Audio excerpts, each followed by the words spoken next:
আসসালামু আলাইকুম। SSC HSC পরীক্ষা কবে জানালেন শিক্ষামন্ত্রী। কোভিড পরিস্থিতি অনুকূল হলে সংক্ষিপ্ত সিলেবাসে নভেম্বরের দ্বিতীয় সপ্তাহে এসএসসি ও সমমানের পরীক্ষা এবং ডিসেম্বরের প্রথম সপ্তাহে এইচএসসি পরীক্ষা অনুষ্ঠিত হতে পারে বলে জানিয়েছেন শিক্ষামন্ত্রী ডাক্তার দীপু মনি। আজ বৃহস্পতিবার বেলা 11টায় এসএসসি ও এইচএসসি পরীক্ষা নিয়ে আয়োজিত ভার্চুয়াল সংবাদ সম্মেলনে শিক্ষামন্ত্রী একথা বলেন। করোনার কারণে চলতি বছরের আটকে থাকা এসএসসি ও এইচএসসি পরীক্ষা অ্যাসাইনমেন্টের মাধ্যমে মূল্যায়ন করা হবে বলেও জানান শিক্ষামন্ত্রী। এর আগে এসএসসি ও এইচএসসি পরীক্ষার বিষয়ে একাধিক প্রস্তাবনা তৈরি করে শিক্ষা মন্ত্রণালয়।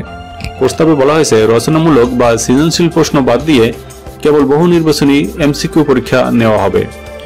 বিষয় ও পূর্ণমান পরীক্ষার মোট নম্বর কমিয়ে পরীক্ষা নেওয়া হবে।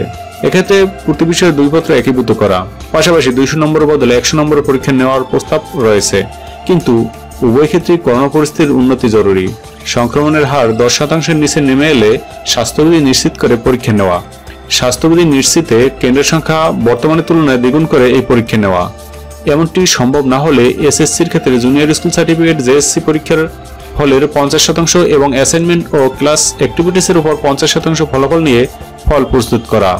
এইচএসসির ক্ষেত্রে শিক্ষার্থীর এসএসসি ফলের 50%, জেএসসির 25% এবং অ্যাসাইনমেন্টের ফলের 25% সমন্বয় করে ফল প্রকাশ।